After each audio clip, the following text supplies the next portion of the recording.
Panelers, welcome back to the show. I'm Mark. And I am Frank.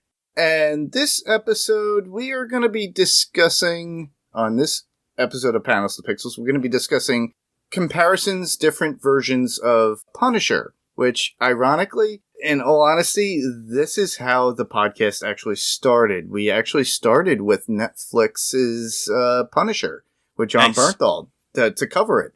So when I really wanted to do a podcast, I was influenced by my friends Ben Beck, Jason Kabassi.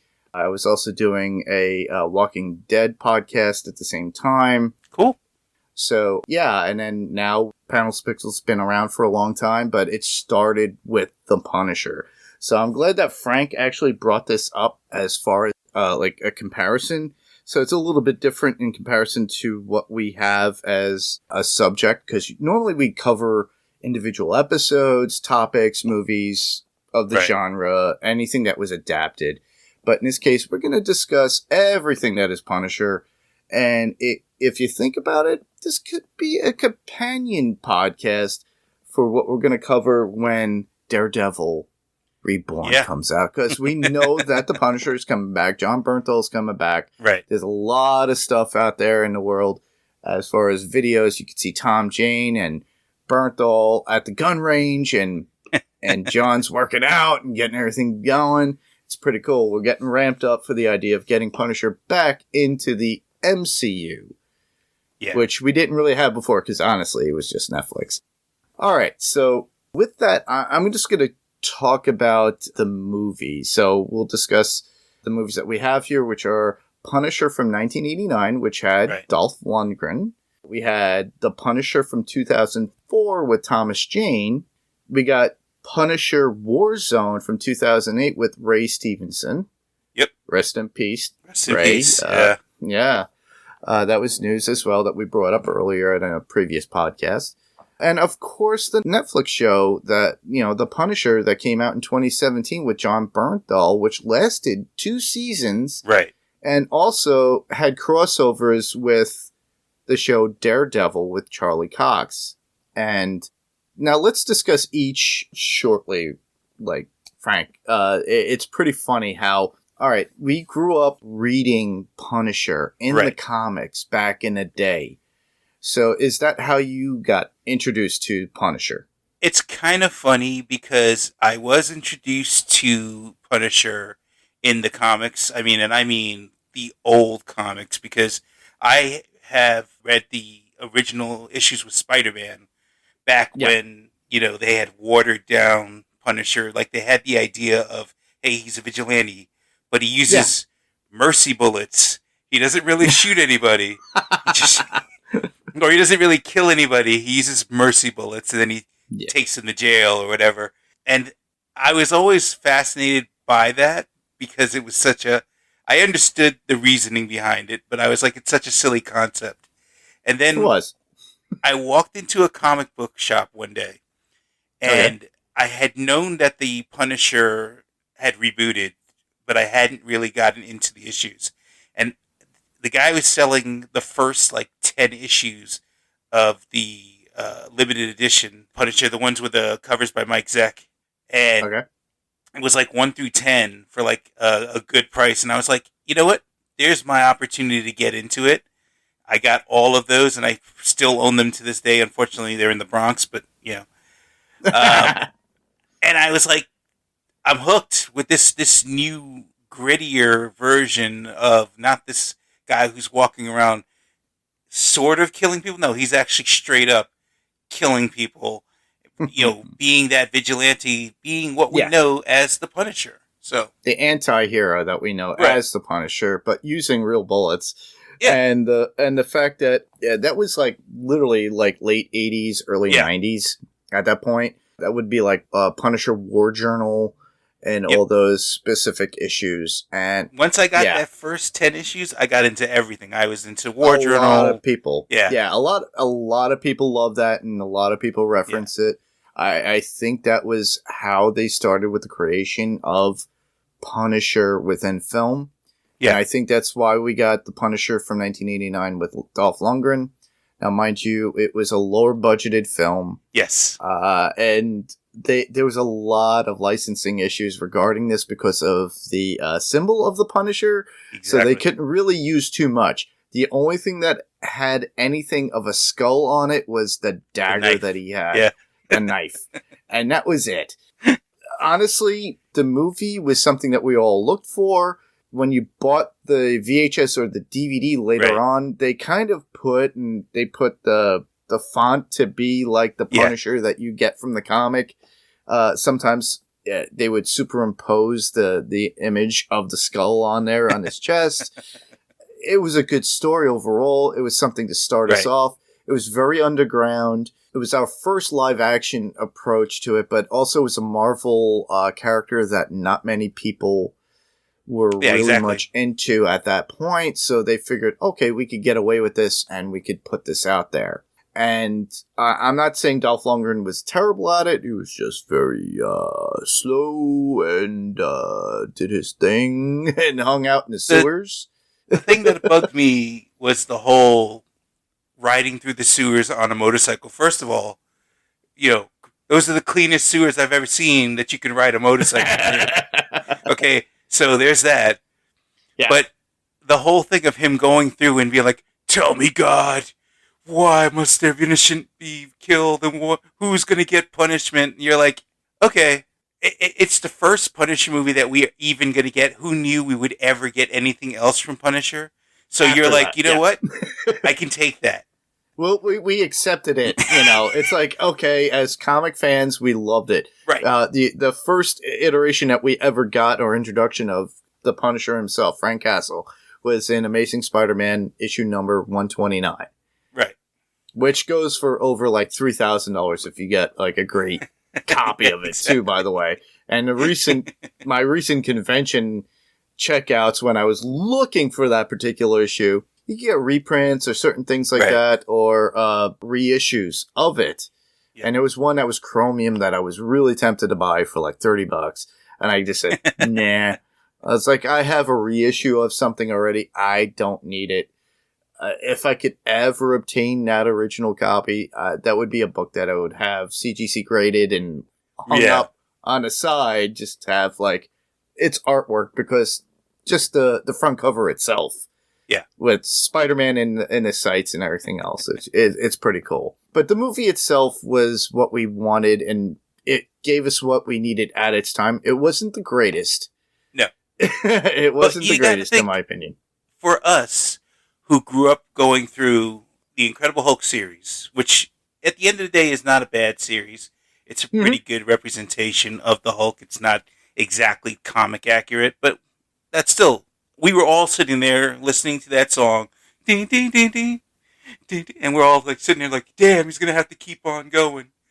Oh, the Lonely Man, the Lonely Man theme, Well, we got that in the 70s. They just transitioned it over into the Incredible Hulk, but we didn't get it in the Ang Lee version, if you think about it. Let's not talk about the Ang Lee version. But, well, it's so funny, though, if you compare and contrast, that was trying to be like a comic book in itself, the way the shots were done. And we could see and understand it, but in this case, with the 89 Punisher, it was a straight-off movie. Right. It's very similar to what we got with Man-Thing, like over 10 years ago, which they just marketed, and it was just put as a horror story.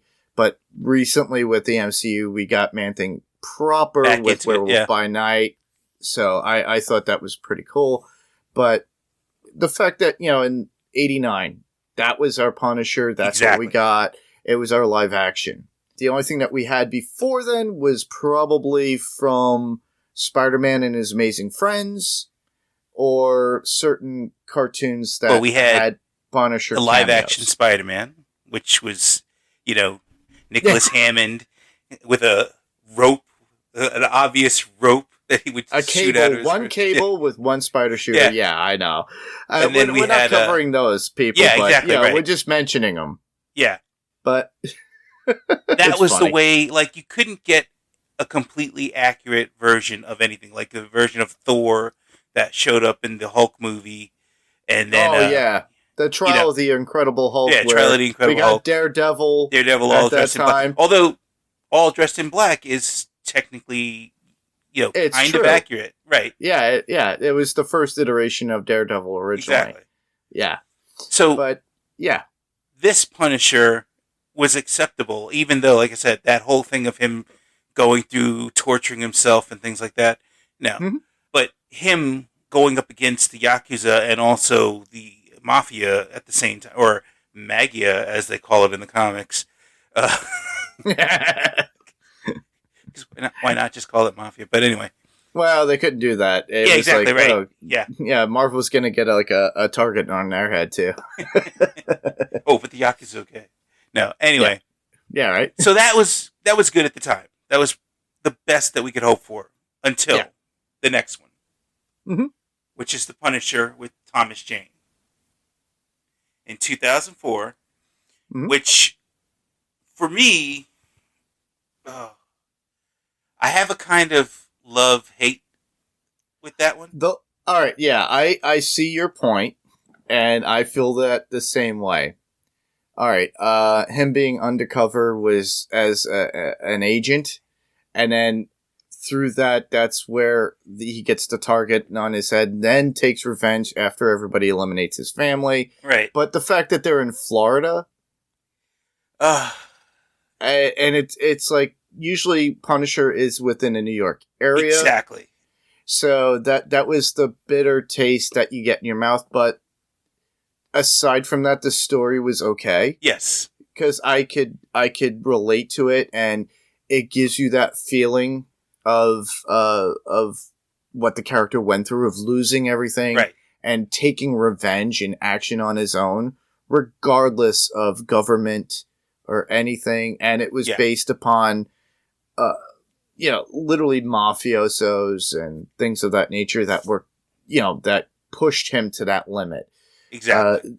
These are stories. These are true to the lore of Punisher. It's just the issue of the Florida situation. Yeah. I guess maybe the director, the production company was like, well, we want to do this in warmer weather. They're going to save some money. They literally like, we're going to shoot in Florida. They're going to shoot a part that's supposed to be in Puerto Rico, but that's actually Florida. It doesn't leave Florida, because Puerto Rico and Florida, not really that different, guys. I'll tell you, living in Fort Lauderdale myself, I feel like Tampa, which is the city that it does take place in, it definitely suffers from taking place in Tampa. Yeah, the other thing that I had a problem with is if Frank Castle, the Frank Castle that we know, the Punisher, correct, has the opportunity to be dead, he would not give up that tactical advantage to show everybody that he's still alive. Especially he would just walking in front of the cops. Yeah, or just being there in front of the press, right in front of the judicial system where there was a jury and everything, and everybody coming out of that, and then you see all the cops who knew them, FBI agents going, Frank, you're alive. And it's like, all right, right then, he's got a target on his head from the government to go find him because he's a vigilante. Not only is he going to be putting a target on himself from the mafia, he's getting a target straight from the government, too. Exactly. So that was a bit of a flaw, too. And, honestly, the thing that I loved in comparison to the 89, a better story. Right. A little bit, I would say I give it about 60% true to what the lore of Punisher is. And that's why I loved it. As 65 to 70%, I would give it that. Now, mind you, I loved it for years. Right. Yeah. But the story itself, I like the story. Granted, it's the origin story, right? So we know that the actual origin story in the comic books is that he is with his family in a picnic in Central Park. They come across a mob killing, and as part of that mob killing, they realize they've got witnesses, so they kill the entire family. And he is supposed to be dead and become the Punisher then. Correct. So they stuck to the story in that they killed off his family, and he has a reason to become the Punisher.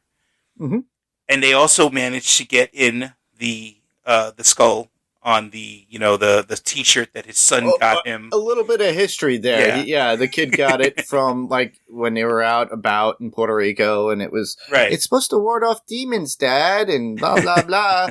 And it's like there it is, the skull shirt that we all know, but he uses that as a symbol, and he puts it on whatever he needs to.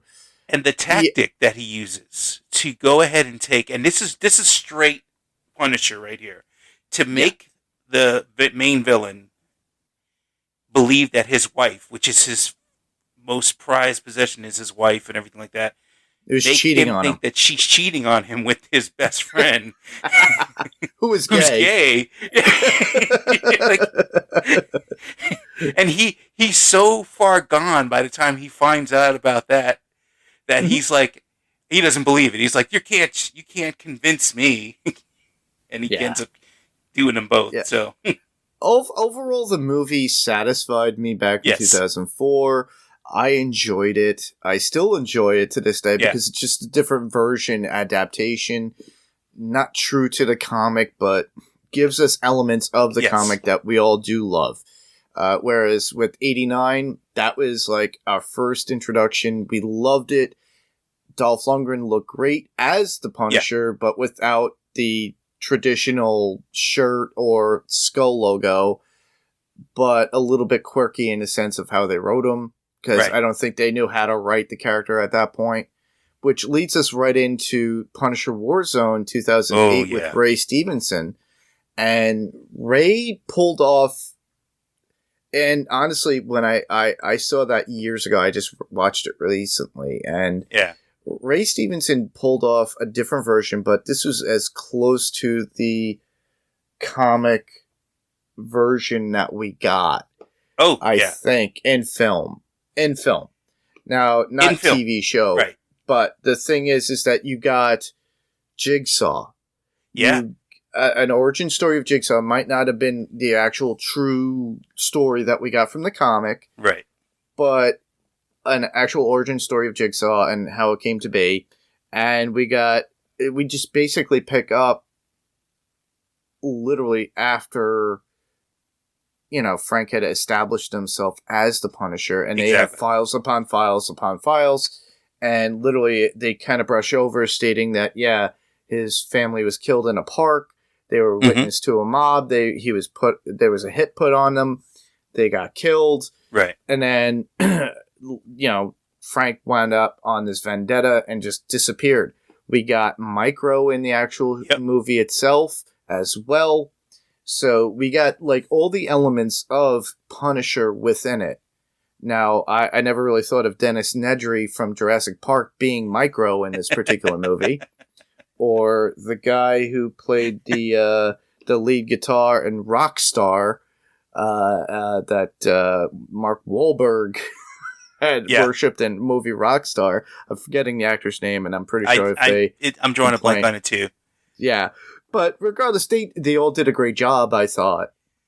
And it was good for overall. It was based off like a Marvel Knights comic. Yeah. From my understanding. And it was based, and that's how they present it when a movie first comes up.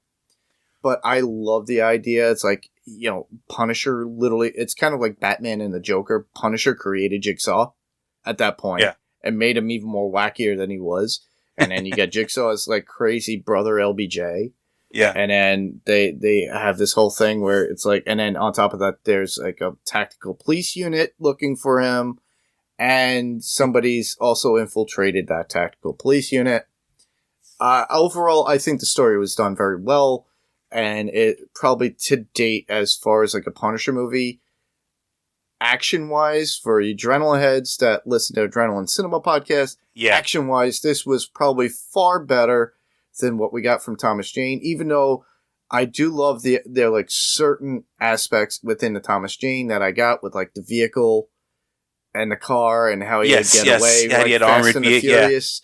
Not to like go back, but he had the armor in it that he revamped himself. He got the fight with the Russian, like Big Daddy Diesel in that particular movie.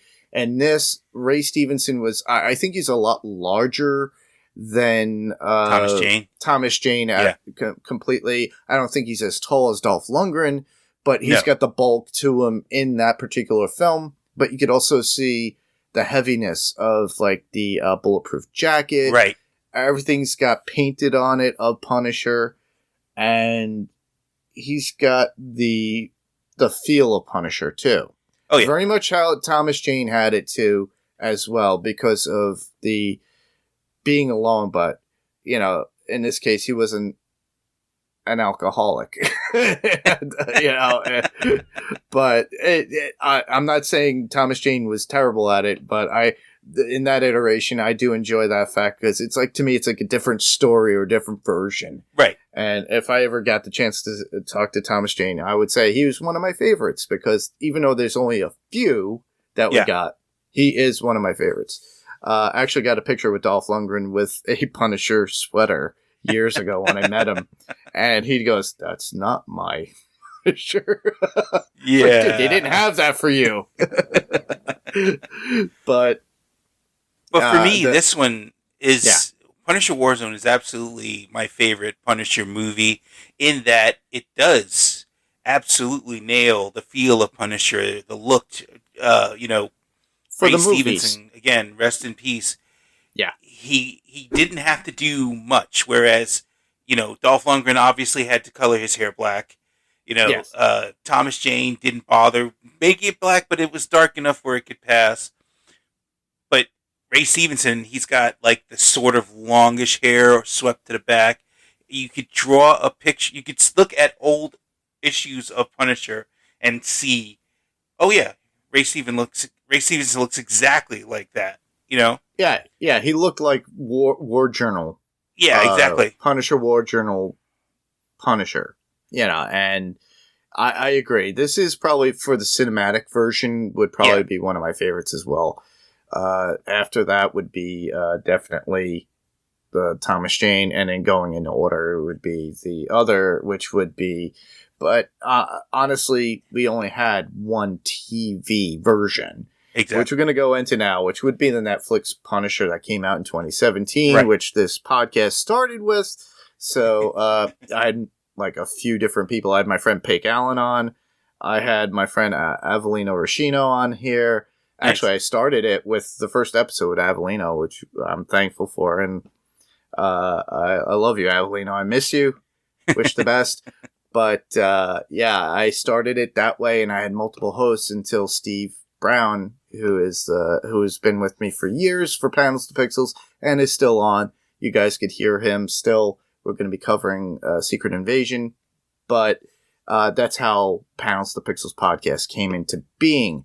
I wanted to do something that was like comics adapted to, and at that time, Netflix was putting out these shows. We had Punisher, then we went on to Jessica Drew, continued on, even though we didn't start with Daredevil, and Daredevil started like about a year or two before.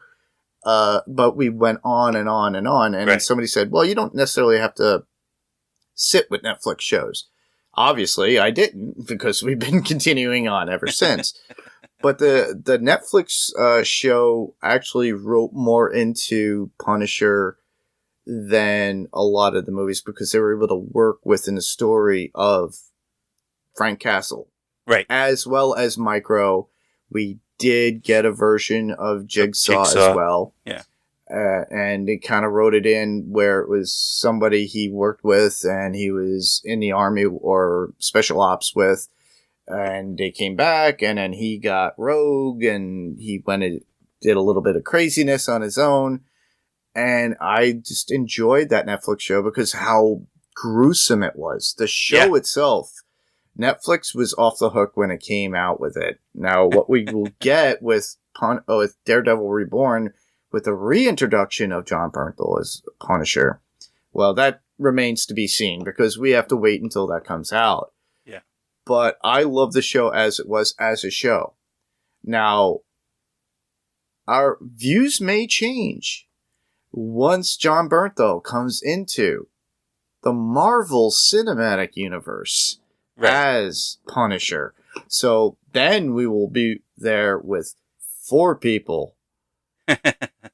You know, or is it 4? Yeah, it's 4 people. Yeah, it's 4. that played Punisher physically in film. And, you know, I've met Jon Bernthal. Very nice dude. I met him a couple of times. Virtual Con, he and I was looking, and he actually, never got him on the show, but I actually spoke to him really quick at a GalaxyCon online virtual, trying to get him on. Nice. And it didn't happen yet.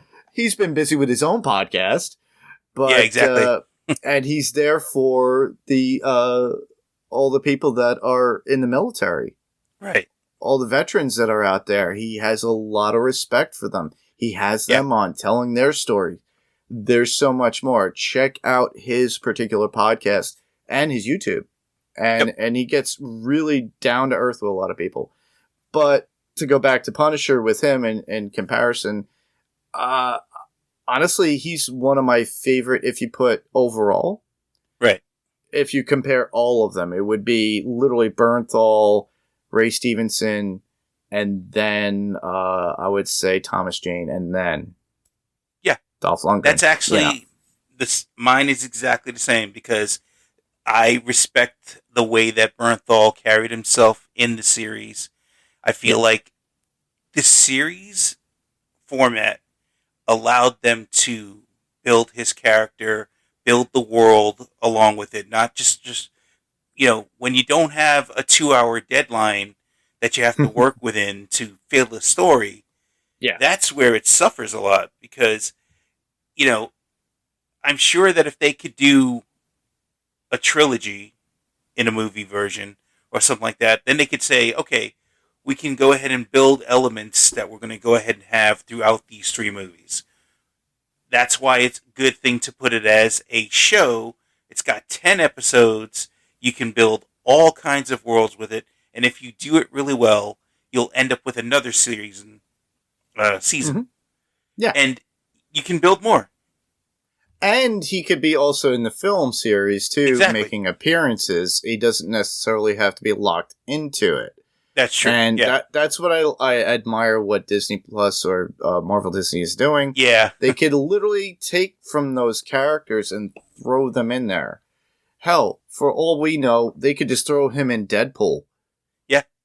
And make it a little bit more bloody, because we already know that Deadpool's going to be a rated R movie. And they could get Johnny Bernthal all bloodied up going after Deadpool and Wolverine in a certain instance, and it would be lovely to see that.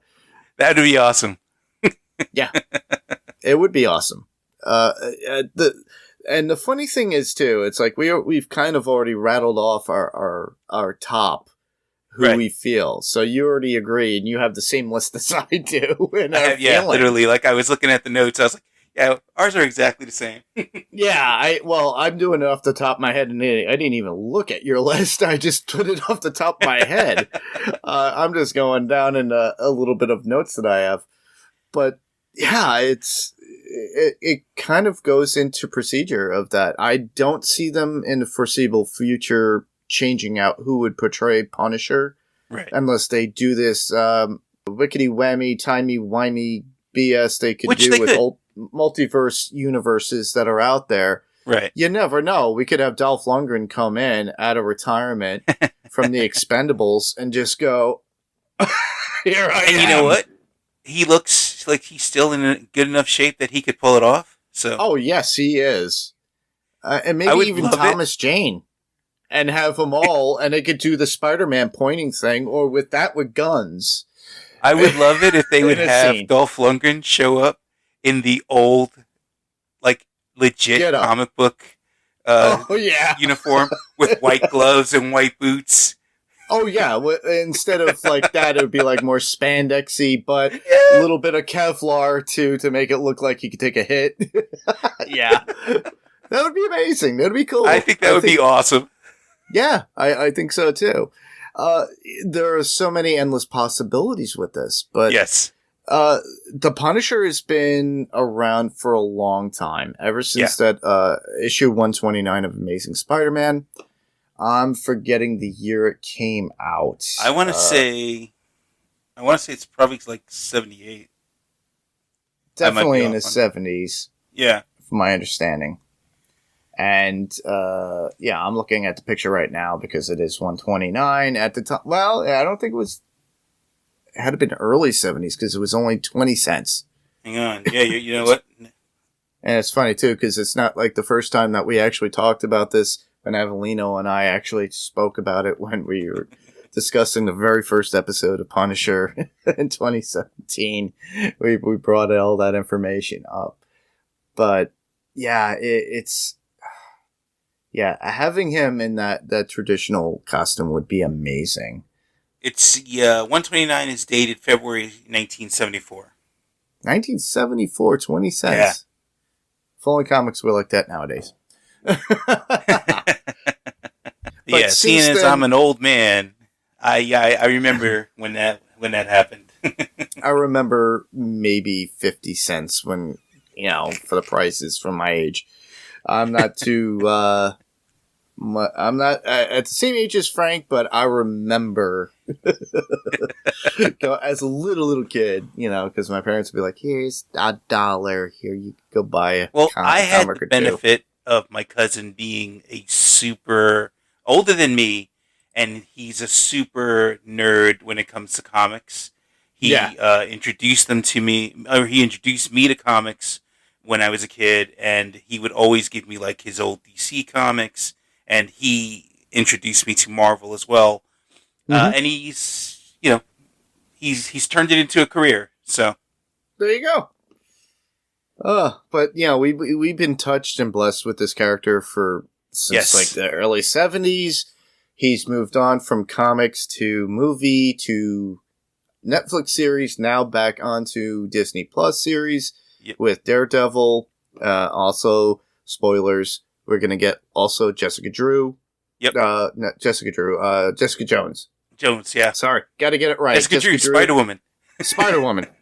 Well, we kind of saw her in Spider-Man Across the Spider-Verse. But haven't seen it yet. So. Oh. Well, there's so many spider people in there. You're obviously going to expect that. Yeah, exactly right. But I don't think we actually get the true Jessica Drew. Yeah. But we get a version. So keep that in mind. It's pretty cool. But with the Punisher throughout the years, not only in just comics, film, TV, we got him in video games. So in 1990, they had the NES game, and as well as on PC, which was the Punisher. They had the 93 arcade game. Now, those of you out there looking to love and have to play that game, that's amazing. That you can buy those probably. It's like a, about $1,000 to put them together yourself, yeah. And then, of course, you got the Punisher 2004 game, which was a companion piece to the movie. And actually had Thomas Jane doing the voice. Yeah, voicing in it, and it was pretty cool. My sister, to this day, yells at me for the fact that I let my nephew play it. And at that time, I think he was maybe 11 or 12. Whoops. And my sister was very overprotective of my nephew with, like, military and all that. What does he do now? He's in his 30s, and guess what? He's in the Army? in the Air Force. Air Force, there you go. And what is he in charge of? Ammo. Nice. Recently, he told me that he had to do stuff about ammo. Now, mind you, I didn't give his name, so I can't be in trouble. There you go. But his first name, Ryan. Ryan, sorry about that if you're listening. But it's pretty cool, the fact that it's like, I got yelled at. I'm like, he was playing that video game, and of all things, he beat the game on my Xbox. And then he proceeded to, I'm going to do it with the big head, because they had crack code. Nice. So he did it with the big head. Punisher. Gotta love the kid. He's a really good shot, too. I guess he learned it through video games. Yeah, well, come on. Well, there's lots of things you can learn through video games, but you know what? If you're not doing it hands-on... Yeah, that is true. Yeah. Yeah, I think my father was also a person to help him out with that before he passed away, too. My nephew was younger, because My father was at that time was a retired police officer, and we have rifles and Nice. guns and stuff like that. Yeah. So I'm sure my father probably took him out on a range at some point, gave him a few shots. Here, take a few shots. Now, mind you, I Well, was a Boy Scouts, and I learned that that way. I'm living in Florida, so we're legally obligated to own a gun. No, I'm kidding. Um, but I recently took my wife to go shooting, and she loved it. So Oh, cool. It's always good to know how to use a gun, a weapon, a firearm. But not just to use it willy-nilly, everybody. Oh, of Just course. Like, it's like, be responsible. It's meant for protection, but not to go out there and vindicating like Mr. Frank Castle. yeah, even though my name's Frank. But Yes, Frank, we know that. The last game that I would like to bring up too is The Punisher: No Mercy that came out on PlayStation 3. It was developed by Zen Studios and released by Sony Computer Entertainment back in 2009. So this is long after the Thomas Right. Jane movie had come out. So they were trying to bank on the idea. So the game includes many characters from the comics, such as Nick Fury, Dum Dum Dugan, Outlaw, and Yelena Belova. Of all things, two of those characters. Dum But Dum Dugan. if you can find Oh, it, love it's PS3. You can probably download it on the PS5. If you still have a PS4 like me, you could probably download it and buy it. So, there are games that are out there for sale. But, the character itself, I just enjoyed. I look forward to what we're going to get in Daredevil Reborn. Same. And looking forward to see John Bernthal in the MCU itself properly in movie form. They better not, cheap out on us. I really want to see him in Secret Wars. You already have a Captain America right now already with Sam, and he doesn't have any superpowers. He didn't take a super soldier serum. He's the Falcon that we know of, Right. with the wings, but also the shield, and is known as Captain America, which I'm looking forward to Exactly, with the new version that's coming out. And on top of that, we do get a newer Falcon, supposedly, in the next movie itself as well. And then we get a new Thaddeus Ross, which is Harrison Ford. So look forward to that. Thunderbolt. Who knows? Yep, Maybe Red Hulk. Yep, that is the rumors. That's what people have been speculating. You didn't hear it from us, but you could probably hear it on Everything Always from Michael Roman and a whole bunch of other people who are super sleuths on YouTube. So, with us, we're just podcasters. We just like to have fun talking about the stuff we like. Exactly. But I also recommend the YouTube community that's out there that does cover this stuff. Yeah. I do enjoy that. But, let us know what your thoughts are for our ranking of these particular. Obviously, our number one is going to be John Bernthal as far Punisher as first series, TV yep. show.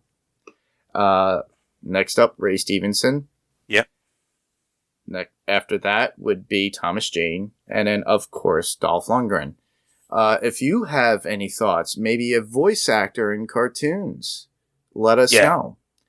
I also didn't point out that within, just in all media, Punisher is there. There have been songs written about them. I only got a couple that I do remember myself.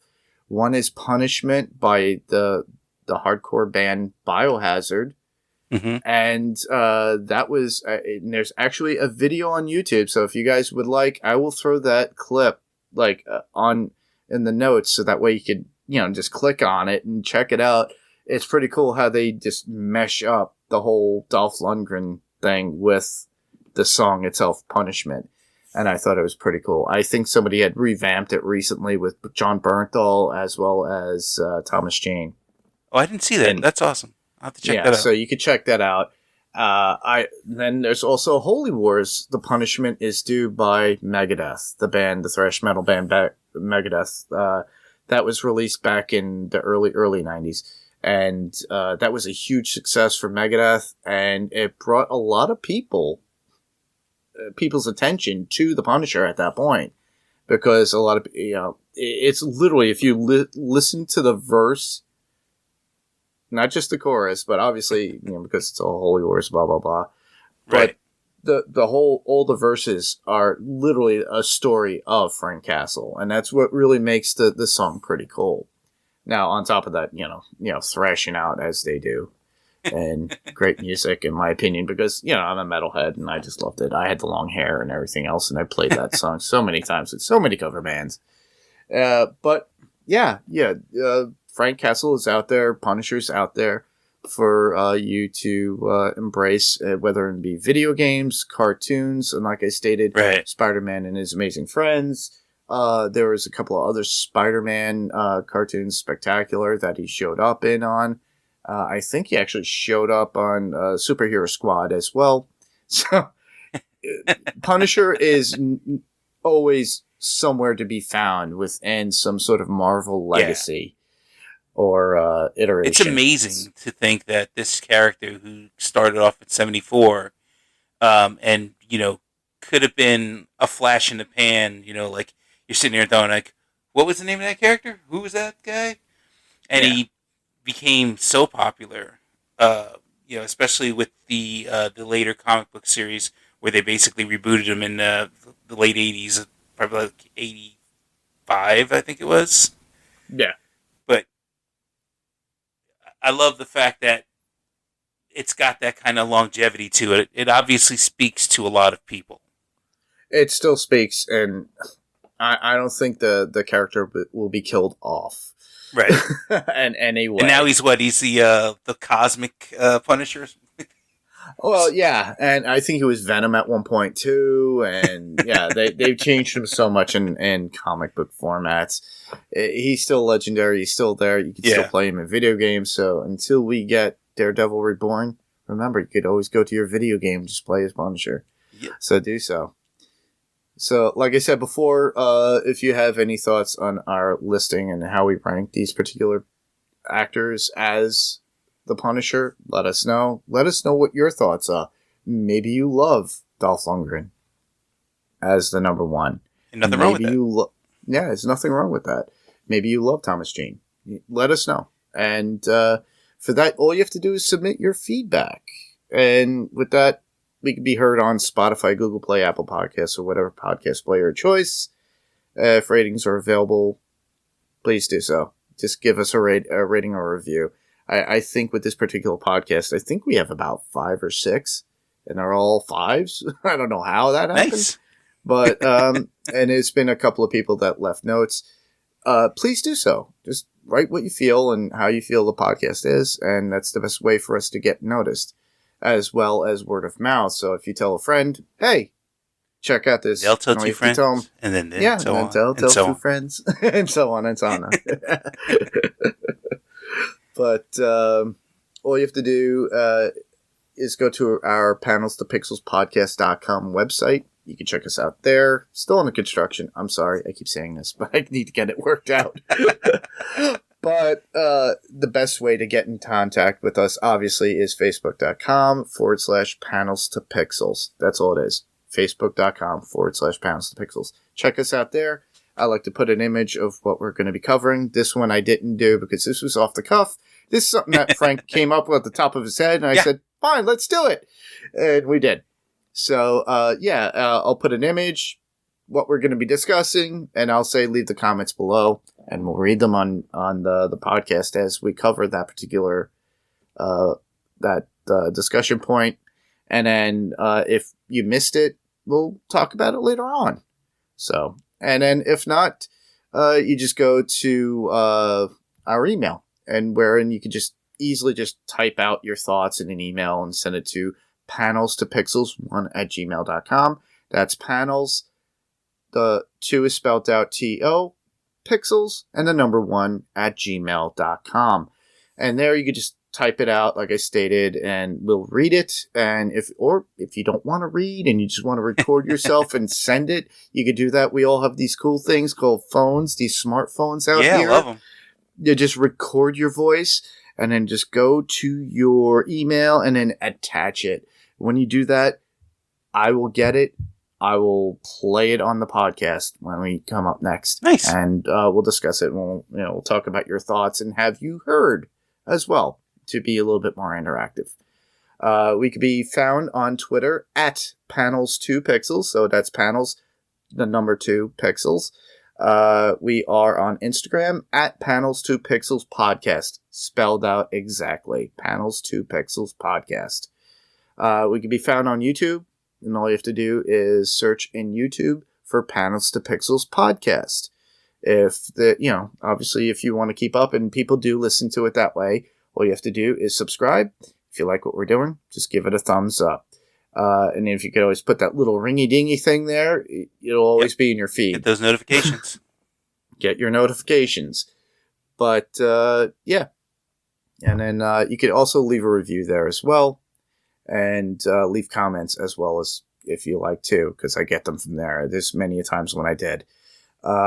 If you get confused and you see 2 panels to pixels, regular panels to pixels is Josh and his friends out in England. They do something completely different, a little bit similar but different.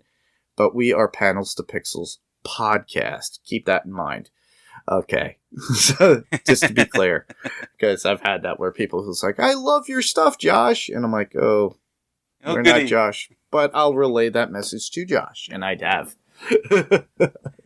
Nice. But other than that, that was our show. But before we close out, Frank, where else can listeners hear you? Obviously, they can hear you here or maybe on Adrenaline Cinema Podcast once you come up with an idea of a movie you want to do. Hey, I'm working on it, okay? Okay, think about it. So, you can hear me also on, and let me make sure I get it correct, Fantasy Picks Movie Edition.